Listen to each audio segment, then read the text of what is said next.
already know what time it is. It is time for another off-season video. For this off-season video, I wanted to try something different, something I haven't seen a lot of other YouTubers do, which would be ranking quarterbacks by conference. Because it seems a lot of people like my ranking videos, so I want to provide what the people want. So for each video, I'm going to rank each quarterback in the conference. I'm going to go conference by conference. And for this video, I'm going to be strictly going over the SEC. I don't really have any more explaining to do. It's not rocket science. I'm just going to go over the quarterbacks. I'm going to go over where I believe they rank. There are 16 quarterbacks. So, yeah. Quick disclaimer before we do get into the video. Once again, I am not a professional. Most likely, I'm wrong on a lot of these players. I'm probably wrong on a good few amounts. So, my point is, if I'm wrong, please correct me in the comments. Let me know down below what you would have done instead. And also, all I do ask is you please subscribe if you are new. It does help the channel grow. Helps get my name out there more. But with all that being said, let's get into ranking the SEC Conference. All right. To start this list off, we have to start all the way at the bottom, and at number 16, I have Jake Merklinger, if he even is the starting quarterback. I don't know a damn thing about this one. On top of that, like I said, I'm not even sure he's the starter. Last I've heard, they were bringing in somebody or having a quarterback competition, but I only put Merklinger here because of the last news I've heard. When Nico was the main plan, and that plan goes south because Nico, I am greedy, wanted more money, so the school told him, get lost, which good on their end. I'm sure Jake's got more loyalty to the program than the paperweight leader that was Nico. I am a loser. Truthfully though, I don't know much about him. I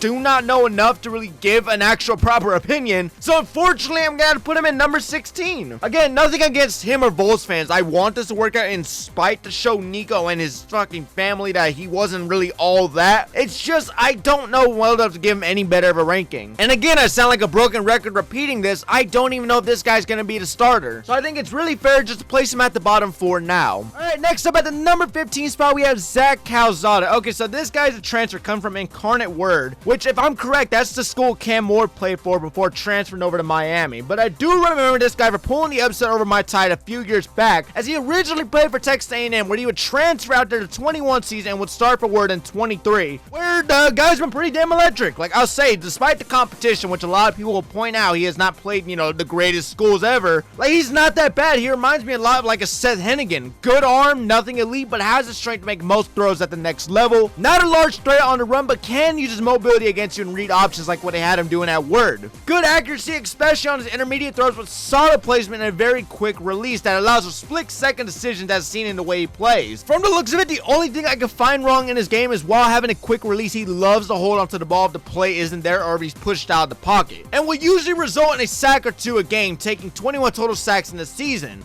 But after that, I can't really seem to find much on this guy that says anything other than he's going to be solid. I think after his latest season, which was by far his best, posting up nearly 3,800 passing yards with a 35-9 touchdown interception ratio, it's about time he transfers to a program where if he can even replicate his production like he did at Word, he'll get a ton of more attention at Kentucky and can easily help his offense make a leap from last year's disappointment and consistency at the quarterback position. Anyone's better than Brock. That dude was a damn disaster to watch. So my point is, if he can just even replicate half of that, it's a success in their book.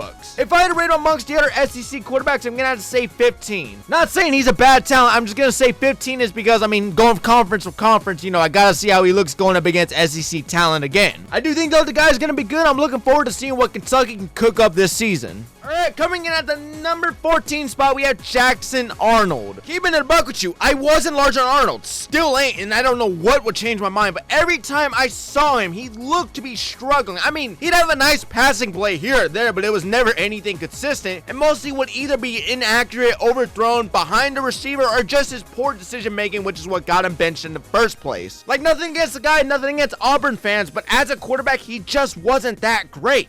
I'll say though, the guy can run. His mobility is probably the only thing I like with his game. I just wasn't a fan of him as a quarterback. Like, I'm sure the talent is there. I ain't saying Oklahoma was the perfect situation either. He had his moments. They gave him games to go out there and showcase what he's worth, and for me, it just did not say a lot to say he's a top talent in the conference. Who really knows? He might throw for 4,000 yards next season, rushing for damn near 1,000. I might look like a giant jackass. So I gotta see how this one goes because, a change of scenery might be all the guy needs. Again, I don't think he's that guy and is a bridge bench player until the next player rolls in. I wish the dude best of luck though, but for me, if I had to rank him, he's number 14. Not the worst because he's going to a new team, which means new opportunities, a team, you know, new coaching. Everything's new, so and maybe he could turn him around, so there still is hope. But I really can't put him anything higher just for the chance he still has the same issues he did over at Oklahoma. Alright, coming in at the number 13 spot, we got Gunner Stockton. I'm just gonna say, if I rank him this low, it has nothing to do with him or his talent, but again, I just haven't seen anything really. I mean, he's got one full game as a starter, which I'll say he was solid. I know some people will say, oh, he cost us that game, but let's keep it real. 250 yards for a first start, running for his damn life all night long, pretty much, where receivers who had butterfingers for hands, so you can't really pinpoint the loss on him. I mean, he did great for what he was given. My reasoning, he needs a few more games before I can really draw a fair conclusion and give him a proper rank. I mean, it's unfair. The only game I really have to go off on is, of course, a playoff game where he faced the runner-ups and one of the best defenses in college. I think he's going to be great. I like what I saw in his starting against Notre Dame, but for now, Stockton ranks 13 out of every quarterback in the SEC. All right, coming in at the number 12 spot, we have Pribula. So this is the player everybody was going on about when he transferred. Like, the hype was real. I don't know too much about the guy to call myself an expert, other than he was Aller's backup and was pretty damn solid every time he was thrown in, and only left because he had no chance to start when Aller announced he was coming back to Penn State. So now he comes to Missouri to replace Brady Cook, which was a really good move on there. I mean, from looking at the footage, dude can run.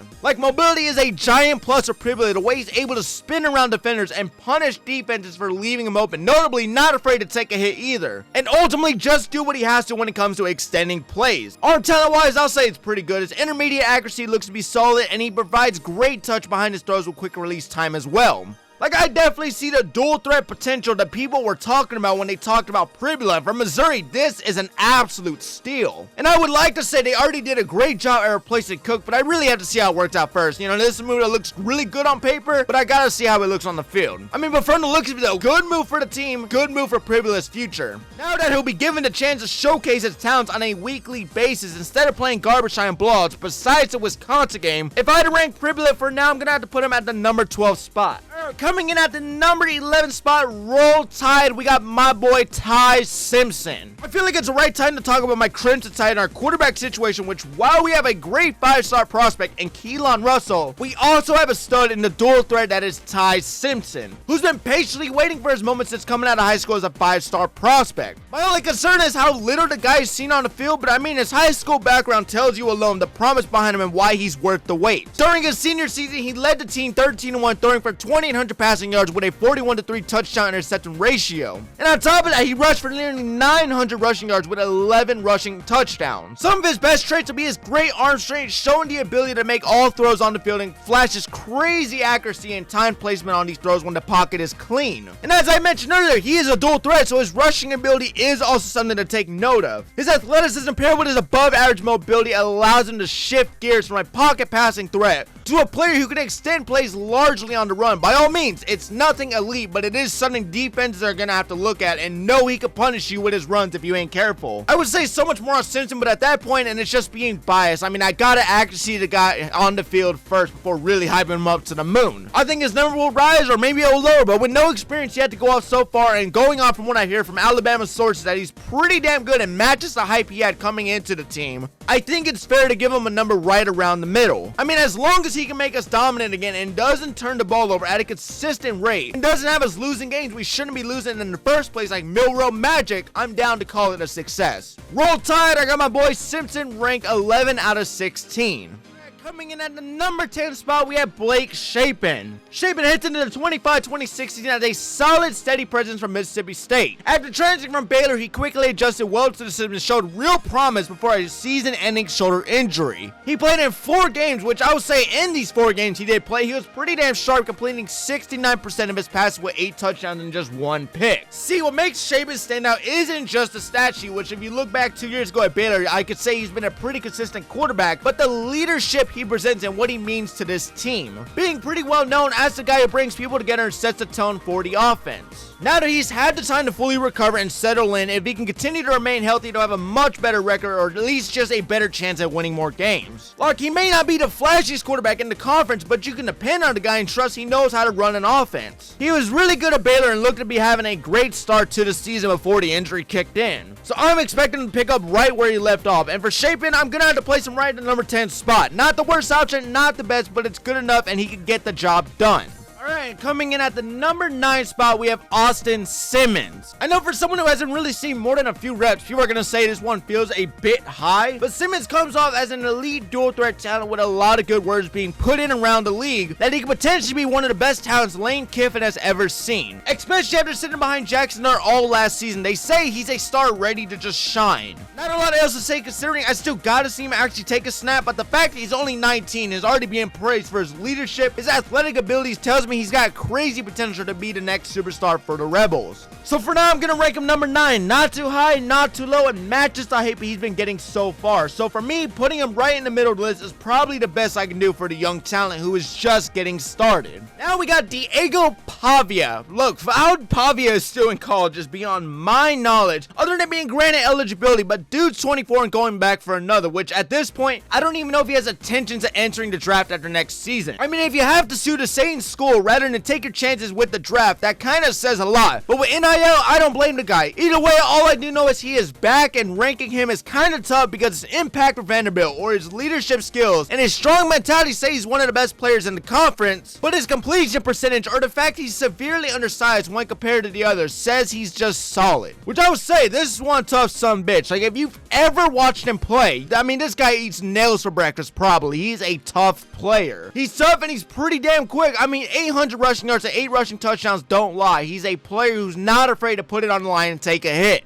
And I'm going to go ahead and mention the elephant in the room being the elephant from my Crimson side, which yes, the loss still sucks, but this guy single-handedly destroyed us in what could have been a future playoff run with one loss less. The main pointer is he helped turn Vanderbilt into an ass-whooping machine, and he did this after leaving New Mexico State, where even over there, he had this team whooping ass every Saturday. So his impact alone, I feel, is what gets him higher on the list. I'm definitely curious to see what he does this season with Vanderbilt. Hopefully something like his 23 season where he was playing his best by far. Ever since the Alabama victory, he's a name that's had people turning heads, so you best believe a lot of people are going to be looking out for Pavia this year. So if I had to rank him out of all the SEC quarterbacks and what he's done for his team, I'm going to say he is number 8. I feel a lot of people might say I'm a little bit too high with this ranking, but I mean, the guy got them a bowl win, which for Vanderbilt is a large win, considering their last bowl victory was 2014 and their last appearance was 2018. And before Pavia arrived, they went 2-10, so flipping a team around from horrible and downright horrendous to putting them right on the map and being considered a dark horse going into next season, that is good enough in my books to land at the number 8 spot.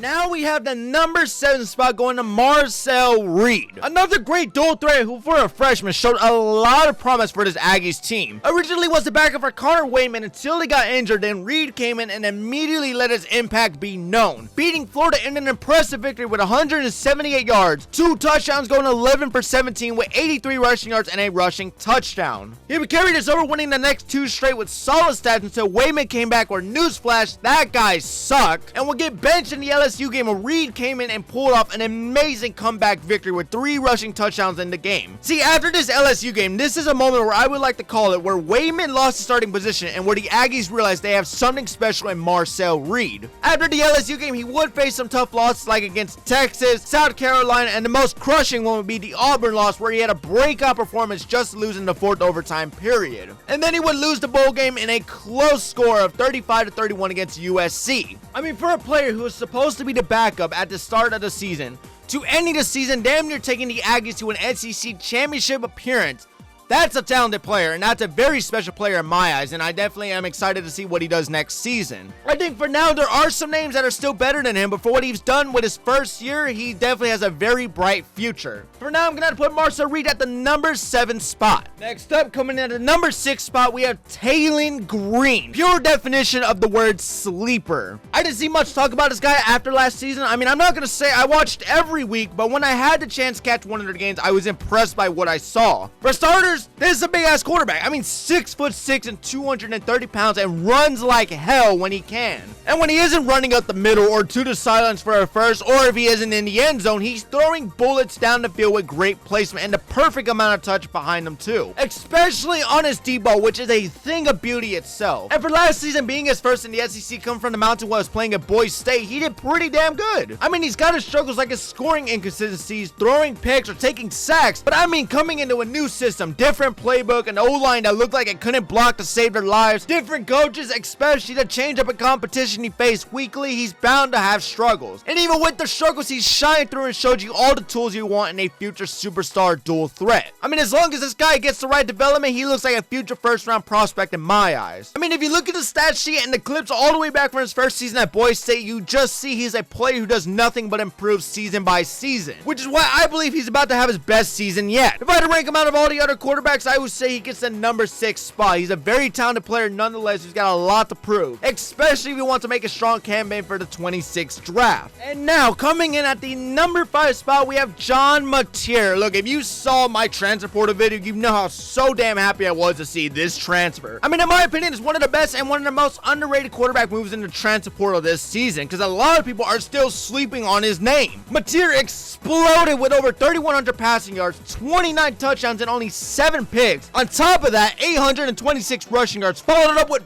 15 rushing touchdowns, which makes you go, damn, this is a damn good quarterback. I mean, the guy had a rushing touchdown every game of the season, same with passing, making him a large dual threat option that Oklahoma needs badly. Especially after the last season with the struggles at the quarterback position, which if he's even able to replicate what he did at Washington State over to Oklahoma, he's going to easily become one of the top names in college football, might turn Oklahoma into a playoff contending powerhouse. To me, it's a win-win on both sides because Oklahoma wants to get back to competing, and Meyer will finally be able to get his name across the nation now that he'll be going up against some of the best defenses in college.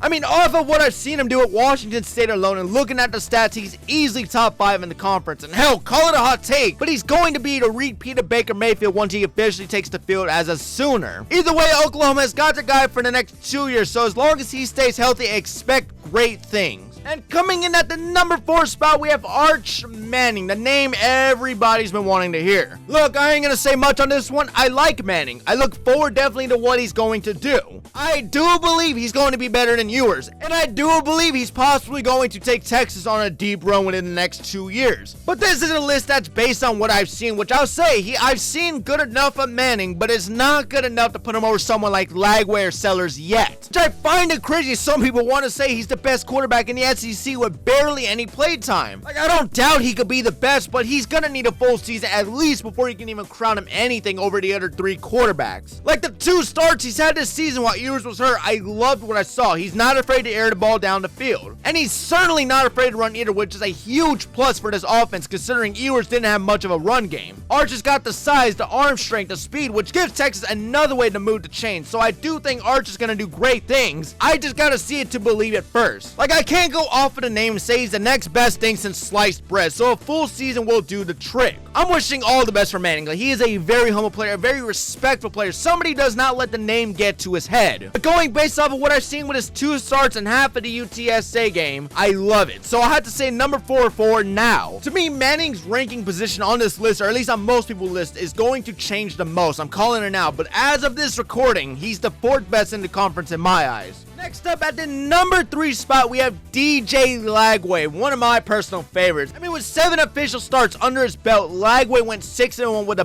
bold victory when he was under center, with his only loss being against Georgia, if you even count that game, considering he got hurt. But every start besides that one, he's been an absolute game changer for Florida. Like, the accuracy and the placement he has is dangerously elite, and the way he does it makes it look so carefree and so damn easy. Like, you'd think the kid was in his 3rd year the way he plays, but he's only a freshman and he has so much more to prove with so much time left. But what I do know is he's got the it factor. He's got a dual threat skill set that screams future superstar if not one already. I mean, there's a reason the college world is buzzing around his name. He looks to be the real deal. Which I know some people will say sounds like glazing, but just tune into what he does next year. I guarantee guarantee you will not be disappointed. I mean, with 7 starts, there is so much footage and he was able to do just so much with the time he was given. Could you imagine Lagway with a full season? There's definitely no doubt Florida's got something special on their hands here. I honestly cannot wait to see what he does next season, so if I had to rank him out of what I saw last season, with this start, I would say number 3 feels just about right. He's got massive potential to be number 2 or even 1, depending on how next year goes, but compared to Sellers and Noose, who had more games played and produced much more, it's fair he sits right at the number 3 spot. I'm a big fan of Lagway's game and I really cannot wait to see what he does next. This will not be the last time I talk about him. I'm definitely going to talk about him a few more times on this channel because, man, this kid's just electrifying. All I say is if you haven't watched him, do yourself a favor and please watch some DJ Lagway.